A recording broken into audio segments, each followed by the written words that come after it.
Hey guys, it's Siobhan with To Kitty and Beyond. Welcome back to my channel. Today we're doing monthly horoscope readings for January 2020, and this is for Capricorn.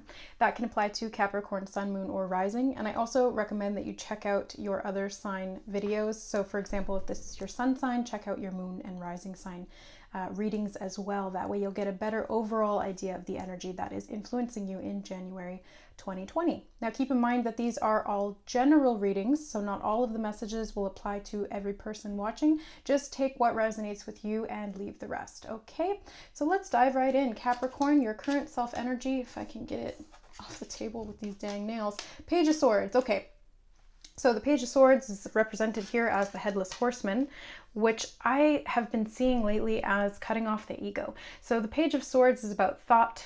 Swords are the mental realm. This is how we also communicate verbally or non-verbally, telepathically. For some reason that's coming through. Is somebody telepathic or very psychic out there? Because they're drawing my attention to the moon behind him, which is the subconscious mind, as well as non-verbal communication through the subconscious mind. For somebody that's coming through. I'm also seeing this as grounded communication. Very grounded communication that comes from the heart. Reading frequency. Root chakra. For some reason that's coming through as well. The root chakra and grounded communication from the heart and from the root. For somebody that's important. Getting to the subconscious and finding grounding is important. Now, the theme of the month, you have the Six of Cups, which is Jenny Greenteeth. I don't really know what this mythological creature is, so if you know what Jenny Greenteeth is, let me know in the comments below. But again, this is very earthy, very... Where the heck is the freaking camera? There we go. Very grounded, very rooted, very earthy, very Capricorn, really. And for some reason, I mean, you guys are an earth sign. This should naturally just come to you. It's like the essence of who you are. But for somebody, you might need to get a little bit more grounded. Perhaps you take it for granted that you're just grounded naturally because you're an earth sign. But for somebody out there, it's coming through that grounding is important. And green teeth. For some reason, again, green teeth. The teeth is like verbalization. It's in our mouth. It's how we communicate. If you don't have teeth, it's really hard to talk. And the green representing the heart chakra. So communicating from the heart, cutting off the ego and really just communicating from that grounded, rooted soul self. They're showing me the lotus here as well. So blossoming the crown chakra. Wow, lots of chakra stuff coming through for you guys. No other readings have had that. For some reason, all these messages about the chakras. Perhaps you need to be focusing on some of these different centers. Okay, so we've got the Emperor. Key goal, the Emperor this month. This is the Sphinx. The Sphinx is traditionally speaking in mythological terms, the Sphinx was like the riddle master. The Sphinx would guard any area of wisdom or esoteric transition points. For some reason that's coming through. I don't know what that means, but a transition point, it's like the guardian of the way through. And I'm seeing in my head that scene from the Never-Ending Story where I haven't seen that movie in so long, but he's like walking through the valley and there's those big sphinxes on either side and they shoot laser beams out of their eyes. I don't know why this is all coming through. For somebody, this must be relevant or hold meaning. But you're going through some kind of a transition right now. And it's to do with your past because the Six of Cups is very much memories of the past. And the Page of Swords is thought and action as well, quick action. So lots of information might be coming perhaps in the form of memories, cropping back up from your past. And it's almost like you've got to solve the riddle. Like, what does this mean? What's the answer? How do I get through? And the Emperor is bringing you the stability to be able to do that. So the Emperor's essence himself is all about being grounded. And I saw 444 on the recording time as I said that. So again, and this is a 4 card. It's all about stability. 4 is the number of stability. So it's creating this stability, again, being grounded. big themes of grounding and stability for you guys in January. So the obstacle to overcome you have is the Three of Pentacles. So there's something to do with expression here and how you express yourself physically in the world. Perhaps how you show up in your work or communication with people that you work with. That has been a little bit unstable, and perhaps there's a need to get more grounded there. Working in a grounded environment, communicating from the heart. Again, that just keeps coming through for you guys. And then I love how he's got his head, he's just defeated this troll. So you got the head of the troll under his foot. Again, about grounding your thoughts, the headless horseman, cutting out the ego and grounding so that you feel really stable in your emotional and your mental state. So that the communication and the interactions with others, whether in relationships or in career, at work, so that they're more balanced, much more balanced, and expression's a sort of a factor here. Okay, let's see what else. The major accomplishment you guys have is the Nine of Pentacles, which is Frankenstein in this deck. I like that. So the Nine of Pentacles is very much about being independent, being self-sufficient, enjoying the fruits of your labors, feeling confident and comfortable in what you've created monetarily, financially, physically. So again, this is being very grounded, very rooted, very real, seeing things manifest at the physical level and being able to enjoy that.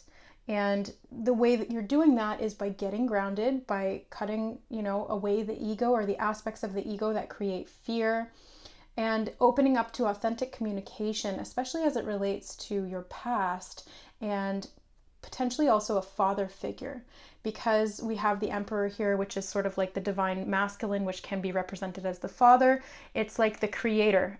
Frankenstein is not the monster, it's the creator. So Frankenstein's monster was this guy, but he's often termed as Frankenstein just because we cut out the middleman or whatever. But Frankenstein was actually the scientist who created this. So I'm seeing something to do with a father, getting to the past memories through the subconscious, to do with the father and how you communicate based on the ego, based on some of those things from childhood or from the father figure. That's interesting. That's coming through. And they're showing me this jar and a heart. They're showing me, where the heck is it so you guys can see? Jesus. Okay, here we go. This heart in a jar. I feel as though this is, again, reconfirming what I've been saying. It's getting out of your head and getting back to the heart of the matter. It's about cutting out the ego and getting back to the real soul of the issue and having compassion. Having compassion for yourself, having compassion for others, having compassion for a father figure as well, because that's something that needs to be addressed. Okay. The Lovers in What to Avoid. Ooh, that's interesting. Succubus. So the Lovers is a divine spiritual union. This is a communion of souls. In this card, though, it's more of a draining thing. So succubus is like a monster that comes in and drains the male sexually. This is a negative female archetype, and this has actually been coming up in a lot of the readings this month about because 2020 is again reduced to the number 4 numerologically speaking. I don't know why I have such difficulty saying that. But it's a 4, and 4 is, again, it's stability, and it's 2 and 2. So it's the balance on both sides. It's the pillars, the foundation, and the divine feminine is something that's been coming up a lot. And because 4 resonates with the Emperor, that's the divine masculine, it's about balancing these two aspects, the masculine and the feminine, bringing them back into harmony instead of having this negative female archetype or negative male archetype. So this may not just be about the father, this could be, how you relate to the mother archetype as well. And then therefore how you relate to women, or how you think about women, or how you think about yourself if you are a female or you resonate as female. So the Lovers card, the succubus, this is really about taking back your power, because the succubus energy cannot take your power from you unless you give it away, unless you choose to interact with that. And it's a fear-based thing. It feeds on the fear, right? So if you are allowing yourself to fall into fear, which comes from the mind, which comes from the ego, then that kind of is the result. So it's very much about coming back to that heart center again, because heart-centered relationships don't have this energetic vampirism, this draining of the energy. Supportive, healthy foundations in relationships that are heart-based, that are love-based, in the lover's highest aspect, are very much harmonious. And that's something that I'm seeing with the 2 6s here as well. This is about harmony in the home, harmony in relationships, and finding harmony within yourself. Okay, so yeah, we've got the divine feminine here, the Empress. So we have counterparts. We have the divine masculine and we have the divine feminine. So this is exactly what I was just talking about with the Lovers. It's balancing these 2 aspects, not only within yourself, but in your relationship to them and how you interact with them in the physical world. So the Empress is Kali in this deck, and I love that because Kali is like the destructor, the creator. She's kind of ruthless, very kind of empowered, but in a sort of dark way, which is a nice sort of a change from like the very light and airy kind of, angelic divine feminine. This is like a very dark yet powerful divine feminine, and still she's a goddess. She's not a demon or anything like that. She is a goddess, and what she does is divinely guided. So this is about balancing these aspects of masculine and feminine within the self,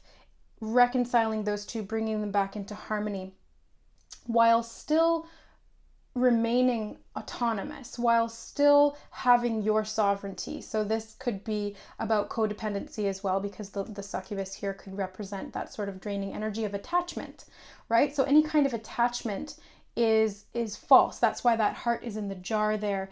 It's become, more about, what am I trying to say here? It's not like a heart-based connection is not draining, like I was saying, right? So if this has become draining for you, then there's something that needs to be addressed at the ego level, to do with the mother, the father, that kind of thing. Okay, I just spun that card around like crazy. So where to find support? You have the Knight of Wands, Hanuman. I don't know much about Hanuman, but I did actually look it up once when I first got this deck, because I was like, what the heck is that? And it's an Indian deity that, he served a god, and he had this undying devotion to the god that he served. I don't remember who it was, but what really stuck out to me was the fact that he had selfless devotion. Now, this can be a really good thing, and this can be very supportive, but again, you want to make sure that it's not from a codependent motivation. You want to make sure that you're not, like hopelessly devoted to somebody while compromising your own ability to be independent. And that's very much what this Frankenstein's all about. It's being independent.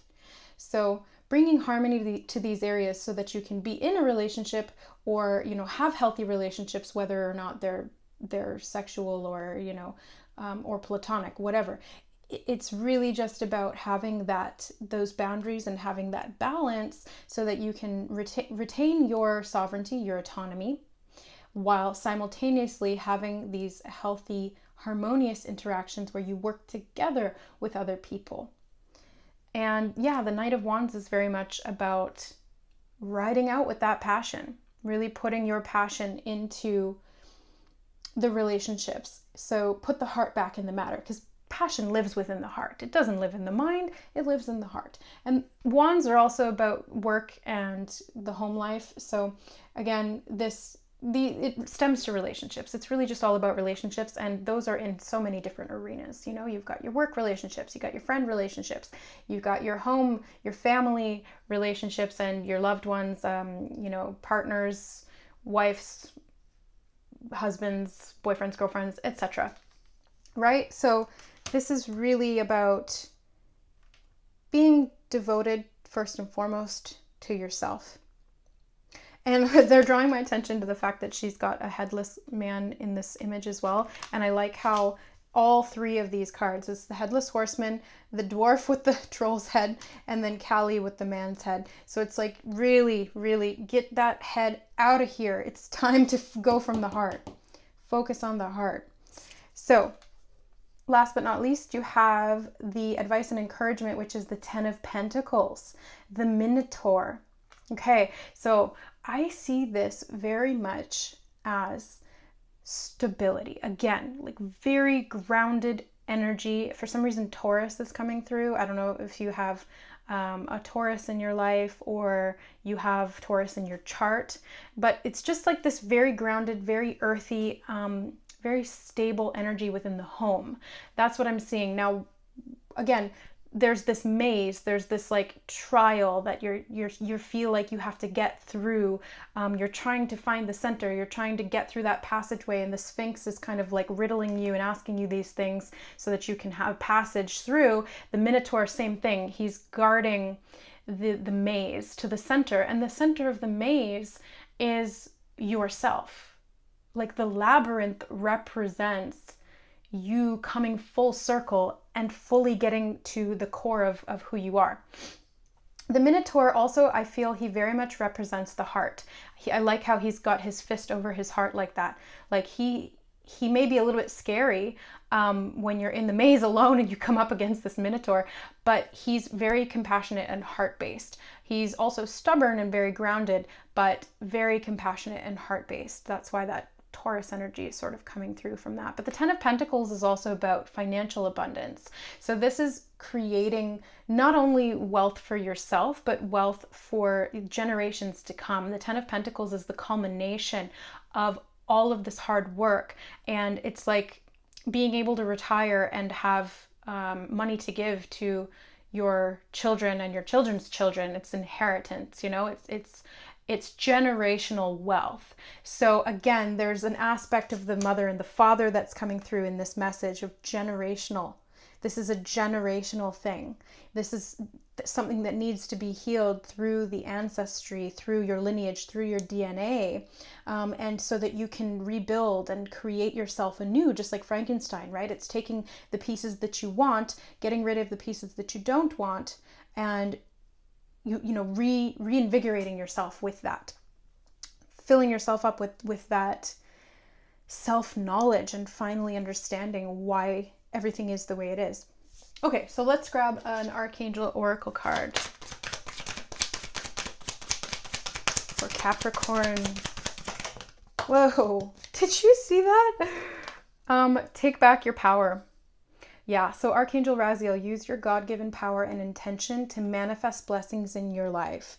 Yeah, so this is very much about taking back your power when it comes to some of these issues that perhaps did not even begin with you, right? It's about creating. But to do that, you have to take back your power. And your power lies within your heart. Your power does not lie in your ability to think. It's in your ability to feel, but not really at an emotional level of feeling. It's an intuitive level of feeling. It's that telepathic communication with higher self, with your soul, and with everything around you. So this is what allows you to be able to navigate through the maze, because doing it with your eyes, you might not get anywhere, but doing it with your heart, it will tell you, turn left here, turn right here, keep going straight. That's the intuition. It knows where to go because the higher self is up above the maze looking down on it. It sees the route, but you're in the maze, right? That's the mind. The mind is separated by the veil. So like we're still in connection with our higher self, but there's a level of separation there for the purpose of this incarnation and experiencing what it's like to be human. So this is really about getting to the heart of the matter. I feel like there's one more card in here for you guys. 2 more cards. Nurture. Archangel Gabriel. As you nurture a child, you nurture your own inner child. Both activities are important for you right now. Yeah, so the 6 of Cups can also be seen as like childhood stuff. And again, that's really to do with the parents. So a lot of childhood wound healing is important right now. But again, take your ego out of it and look at it from a heart-based perspective so that you can come to these come to the answers that you're seeking, really, to free yourself. And nurturing yourself is so, so important through that process. Take back your power, parent yourself. You have the ability to do that. And, or this could be if you have children and you're the parents here, the divine feminine and masculine, the father and the mother, this is really about nurturing your children with that love and compassion, not so much from the mind or the thinking. It's really about what they need emotionally. So that's really important as well. And the relationship, making sure that your relationship is good so that your children have the ability to grow up in a stable, healthy household. Moon cycles. Archangel Haniel, notice how the moon affects your energy and manifestations and capitalize upon these cycles. So again, you have an angel card of manifestation. So God-given, take back your God-given power and intention to manifest blessings, and then notice how the moon affects your energy and manifestations and capitalize upon that. So this is really that 9 of Pentacles, 10 of Pentacles energy. This is you creating this wealth. This is you doing the self-work and the healing and being able to really ride into action, because you've got the 2 knights here. Really get going, and see the results of that. You will see the results of that. There's lots of abundance here. Especially when relationships are stable, the money is there. The financial stability is there too.